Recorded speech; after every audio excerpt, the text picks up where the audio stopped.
Are you ready to become awesomer? Hello everyone, this is Umar Hamid, your host, and welcome to the No Limit Selling Podcast, where industry leaders share their tips, strategies, and advice on how to make you better, stronger, faster. Get ready for another episode.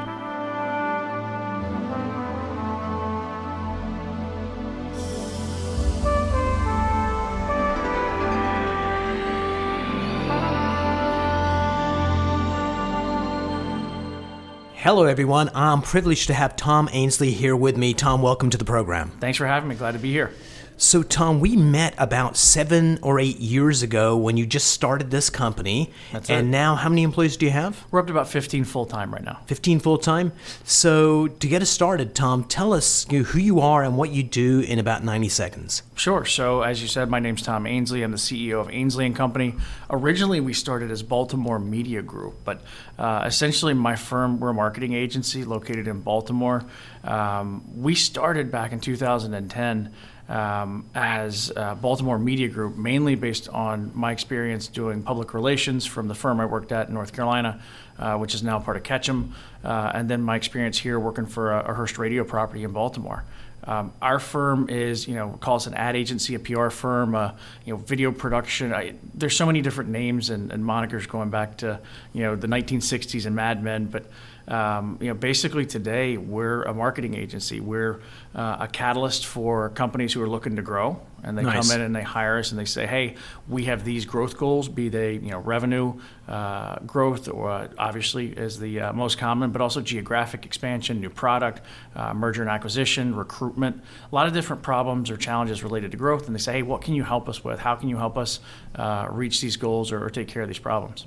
That's brilliant, and we're going to dig deeper into that a little later on, but I just want to do a sanity check, because you were about 8 years ago the top salesperson at a local radio station, earning a great living, and what inspired you to kind of leave the security of that job? And you had just had a new child, right? Your first Yep. child? Yeah, I moved to Baltimore in 2005 from Raleigh, North Carolina, and down there I'd worked at a public relations firm. So looking to move to Baltimore, I had looked for opportunities in corporate communications at McCormick, at T-Row, at any of the companies that were institutions here in town that had bigger corp comm departments. So didn't have a lot of success as somebody from North Carolina with no relationships here, who was just moving here for the first time. I went to East Carolina, so it wasn't like I was walking in with a Harvard MBA. Right. And so, found a job in media sales at WBAL Radio. So you're making a ton of dough. What inspired you to leave the security of a job with a new child and start your own agency?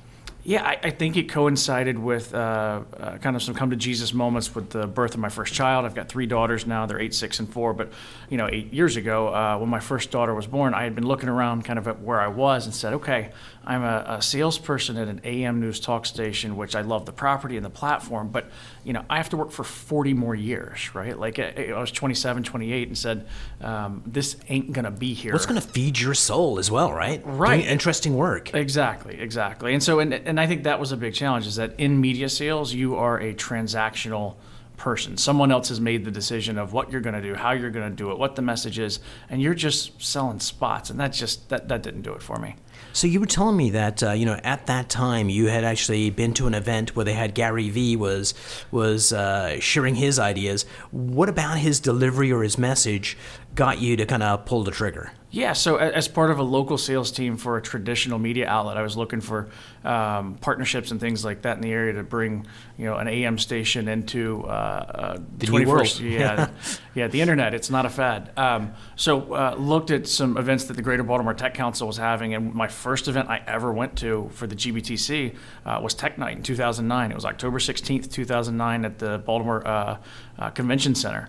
And I'll never forget it. I walked in, and before even going into the hall, like just seeing the people that were showcasing, the vendors, the exhibitors, all the entrepreneurs, tech companies, immediately there's just this rush of adrenaline, like these are my people. Like this was what I was looking for. Nice. Regardless of how I fit in and what I was going to do, This These is are what the I people needed want to every hang day. around with. Right. And so the keynote that night was Gary Vee before he was who he is now with his, $200 million agency in New York and commanding the fees he has now. But it was interesting. He was energizing, and he's a boisterous, loudmouth, abrasive, get in your face, no bullshit kind of guy. And he puts out a lot of stuff. But you know what? It doesn't mean that the message is wrong. It doesn't mean that he's not doing some really, really smart and interesting work. So yeah, as much as I may hate to admit it, I got to give him credit. I went home that night and I said, I have to quit my job. And told my wife, who again, we'd had a kid 5 weeks before. Right. I said, we need to move out of the townhouse, move in with the in-laws. She wasn't working at the time, so let's give up the 6-figure salary and start over. And she said, yay team. I don't know if yay is the right word, but it was a affirmative after a couple of conversations. But she said, okay, I trust you, let's do it. So Tom, who's your favorite superhero and why? Favorite superhero? So I'd probably say, and I don't know if it's a superhero, yeah, Wolverine, right, from the X-Men. It's just right. Even growing up, for whatever reason, it's just going to the bowling alley or the arcade or whatever else. Everybody wanted to be Wolverine, right? And then with the movies that have come out, it's just, he's an interesting character, right? He's strong. He's endured through generations, right? He doesn't die. So it's just an interesting thing to see him adapt. And I think that for me and for the agency, there's a lot of similarities because we have to evolve. Most companies that maybe make a widget or what have you, they have to evolve as well. But for us, the services we offer are whatever our client needs and whatever we can deliver on and wherever we think we can point them in the right direction. So it's keep going and be of value. That's it. So Tom, tell me about a pivotal moment in the growth of your company where things might have gone sideways, where you kept the ship straight and you grew the company. Yeah, sure. So as an agency, with clients, when you lose a client, it's not necessarily because you did anything wrong or they let you go. That's not it at all. We had a client that had grown to be a pretty significant source of revenue, and we'd staffed accordingly to be able to serve that client. And all of a sudden, the day came where they had actually sold their business, right? The owner decided it's a happy day. He wanted to go and do something else. He split the company up and sold it, but all of a sudden that MRR, that monthly recurring revenue, goes away. And so, it happens, but, as a somewhat inexperienced owner at the time, you look and you say, okay, great. You don't necessarily immediately start changing staffing levels. And right. I was really sensitive to not wanting to be that type of agency. There's some that have the reputation of, staff up and lay off and what have you. And that's just not who we wanted to be. So, a couple of months later, after that MRR had gone away, that recurring revenue had gone away, and the balance sheet started to get hit a little bit, we started to say, hey, we're overstaffed. We have more people than we have work. And it's, again, not because we did anything wrong. Happy day for our client, but we needed to make some changes. So what changes did you make? Well, we had to reduce our staff, right? We had some people that we had very tough conversation with, and as much as I say to them, hey, it has nothing to do with you, it has nothing to do with your performance here. This is just very simply a staffing change. It still hurts, and it's hard, and it's conflict that I don't embrace. And at the same time, for them, I'm sure they may understand it at some point, but I'm sure it fell on deaf ears because it's not a good thing and it's not a happy moment. So looking back at that event, would you have made the decision sooner to reduce the staffing? Yeah, there's probably two decisions I would have made. Number one, the key learning is don't ever let a single client represent that much of your overall revenue, right? Like as soon as you, there was one quote from Mad Men, even though I didn't really watch the show, that somebody says that, the day you sign a client is the day you start losing them. And so it's going to happen, so you have to plan for it. So now, even when good things happen and a new client comes on board and they continuously expand their relationship with us, you got to plan for when they're not going to be there. So maybe you look at that growth and say, okay, how long is that growth? Are they going to be here for how many years? And do we staff up with full-time W-2s? Do we bring in partners to fulfill? If we want to maintain a culture here that's what I want for the company, the staff up and layoff game does not work. And so we may have grown a little more slowly there. And at the same time, when the revenue went away, probably would have made some quicker decisions. Nice. So one of the things that we have to do as human beings, as business people, is we need to connect emotionally with our employees, with our customers.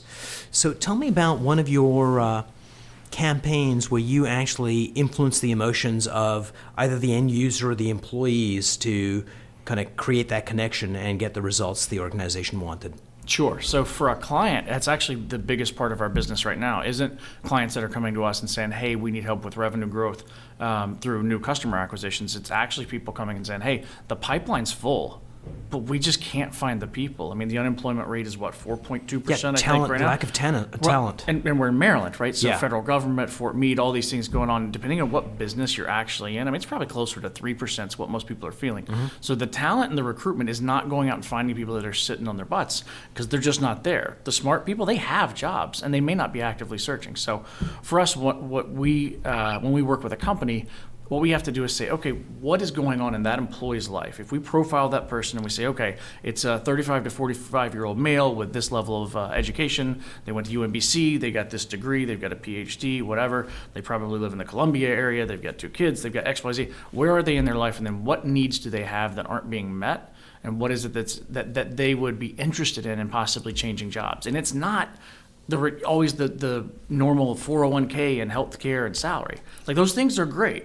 But really, it comes down to culture and being a part of a team. So the campaigns that we come up with are, hey, let's sit down and say, okay, what does your recruitment look like? Not just your recruitment team. What does your careers page look like? What are your actual benefits? What are the benefits that may not fall under a traditional benefits category, but are non-traditional that you could use, that you could get a lot of mileage out of? One example, we're recording this, obviously, in March. We've got St. Patrick's Day coming up on, the 16th, 17th? Yep. We're closed. And people look at me and say, wait, it's a holiday? What we rolled out about 3 or 4 months ago is we looked at what benefits we could offer our team. We've got a young team. They like to travel. They value experiences, all the things that you read about. So we said, great, let's make sure instead of just say, an extra point on the 401k, which we actually did that too. Let's make sure that every single month that doesn't have one already, there's a 3-day weekend. And so we just made up holidays. Like, we already had 3 weeks, 15 days of PTO for everybody anyway, plus all the bank holidays. But we made up days. We've got Magna Carta Day, we've got Mouse Day, we've got St. Patrick's Day. Do you have Umar Day? No. What's that? Darn No, it. there's a Tom Day, though. Literally, my business partner, Rick Faint, said that August, we looked at it, my birthday's in August, and he said, great, Founders Day. So every month, my team, no matter what they have going on, they've got a 3-day weekend. What date in August? August 4th. 18th on my Okay. side. Very So, Tom, who's a mentor for you? And what attribute do they have that really speaks to you?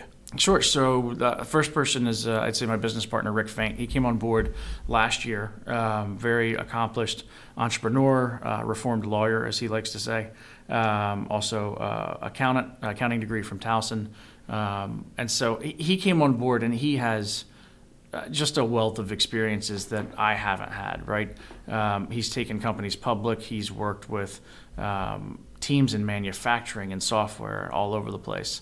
So a lot of different things. I think for him coming into the business, what it's really given me is it's freed me up, number one, to focus on business development, account management, really working with clients and doing the creative that I like, where he's been working on the operations of the company, taking kind of a CFO role, taking the general counsel role, taking over some of those things. But his real goal is and joy comes from teaching and mentoring the team.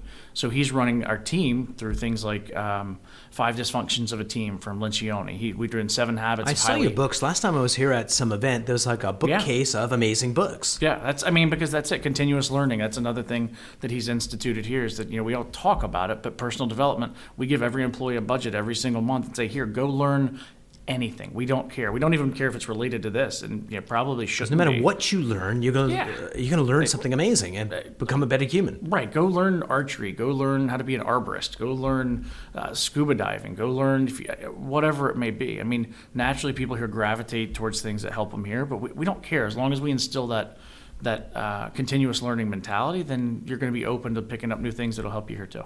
So, how do you know you're a good leader? Like, what's the criteria you use for yourself? That's hard to say because I don't feel like I am a good leader. There's always self-doubt, and I always think somebody else can do it better. But I think the ability to see around the bend and see what's coming, and predict the future is not the right word, but see what's happening right now and what implications they're going to have in the future. I think that's true from a client-based standpoint. I think it's true from looking at the employees that we have here and the team members that we're going to need, the services we're going to offer, financials, where we need to make sure that we're shoring up or where we need to invest. I think that's something that for me, I feel like I'm good at, and I really get excited and enjoy doing is figuring out what else can we do. Yeah, so being relevant on a continual basis to the Right. community out there, what other elements of leadership do you think are important? I think putting your employees first, right? So I think that's what everyone's talking about, but I think it's always been true. Because if your employees aren't happy, they're not going to produce. And if they don't produce, then your customers aren't happy. If you're making products, then your products are going to stink. Your safety record's going to be bad. So investing in employees, even if you're the most, Ebenezer Scrooge, miserly old person, like it just makes good business sense to put Good employees ROI. first. Makes sense. Right. Even if that's your goal and it's just about the pennies, which for me and others it's not, it's just dumb not to do that. So put your people first and spend there and you'll get it on the outside outcome. So vision, putting your employees first. If you're going to add the third one to it.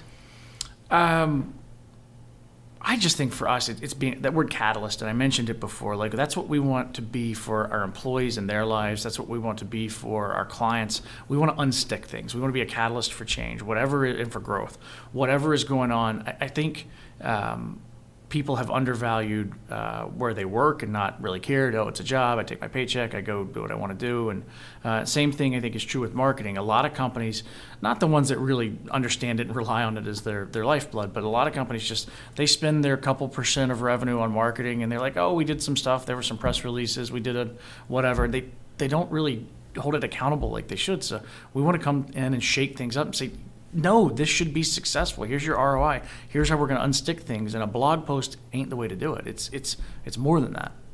So, Tom, a lot of small business owners with small teams, one of the most challenging things, I was interviewing 140 sales managers, and the question I had was, if this is the sales process, getting the appointment, doing the presentation, handling objections, closing the deal, and then deepening into the account or getting referrals, where do your salespeople get stuck? And two things tied.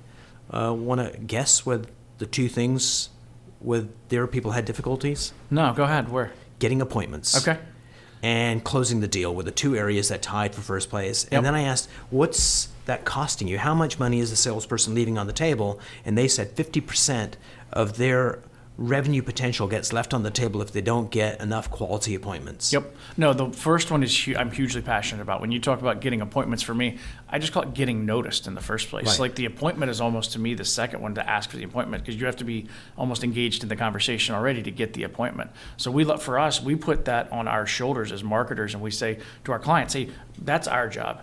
Tell us exactly who your perfect prospect is. Who is it that you want to meet? What's their geographic, demographic, psychographic descriptors?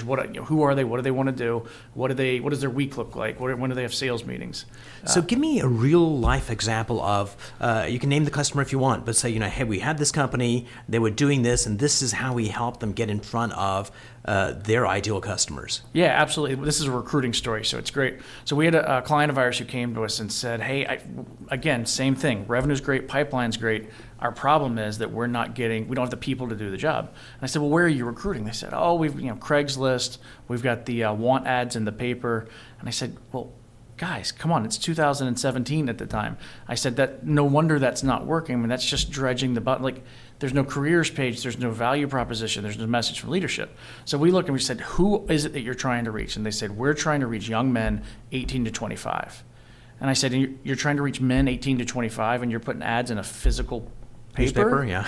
Like, come on, guys. So we said, and we looked at the owner and said, I know you're not on Facebook. I know you're not on Instagram. I know you're not on Snapchat. But if your audience is 18 to 25-year-old men, I can get those for you. So we put together a campaign that just helped people be excited about what the opportunity was at the company and understand what the company's place in the world was so that they could be excited about the work that they were doing.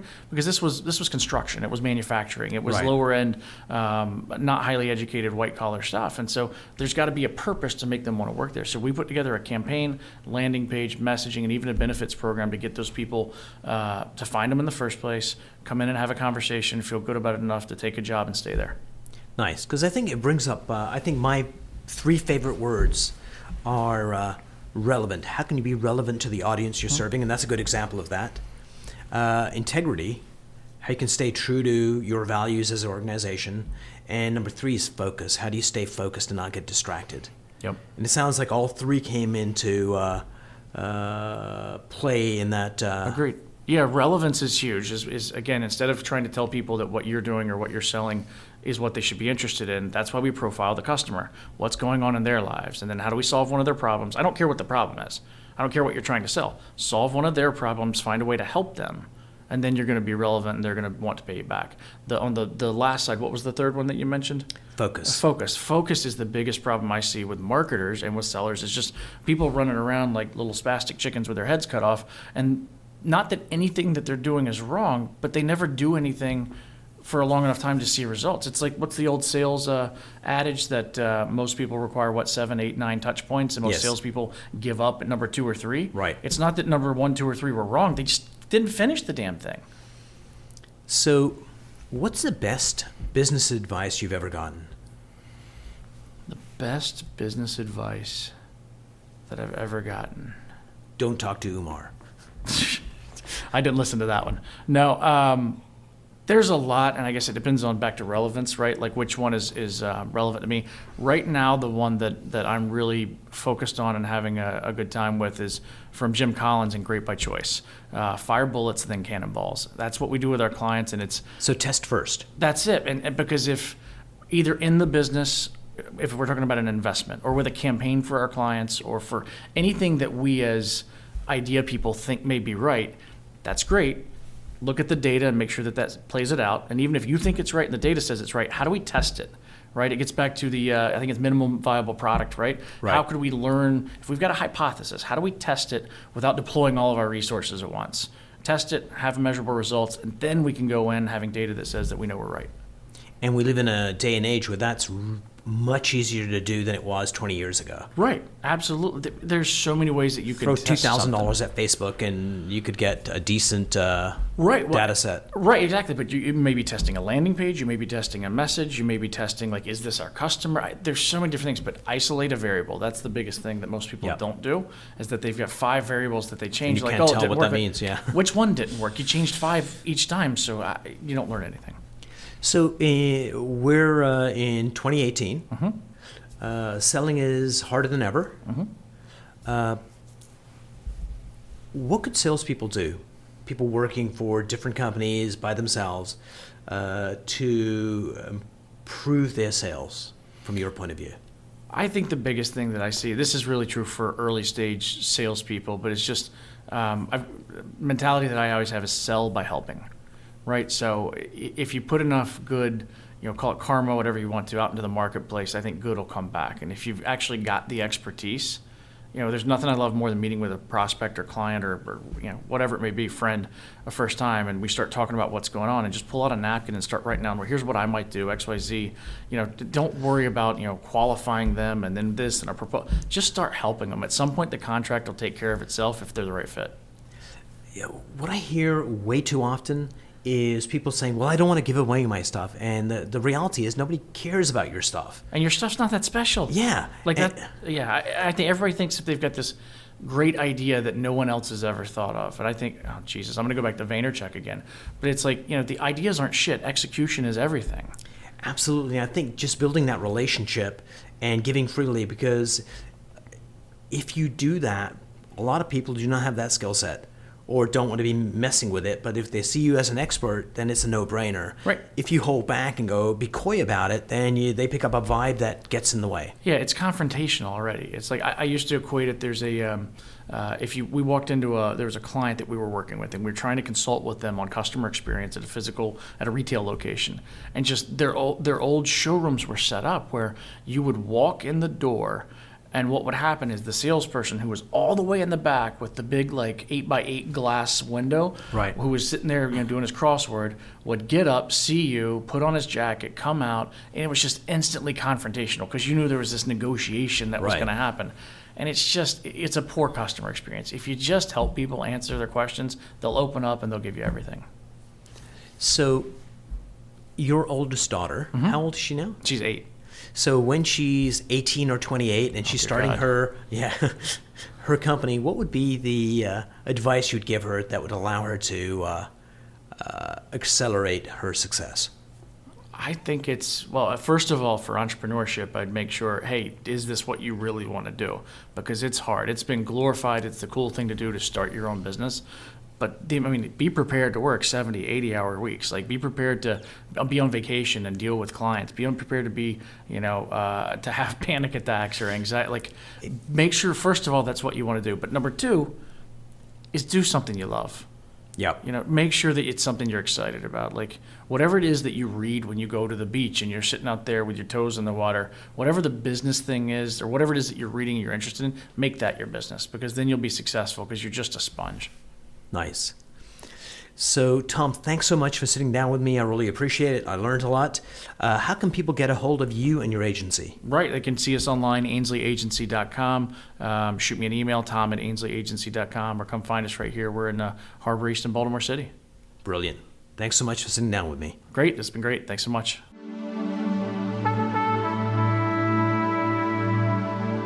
If you enjoyed this episode, please go to iTunes and leave a 5-star rating. And if you're looking for more tools, go to my website at nolimitselling.com. I've got a free mind training course there that's going to teach you some insights from the world of neuro-linguistic programming, and that is the fastest way to get better results.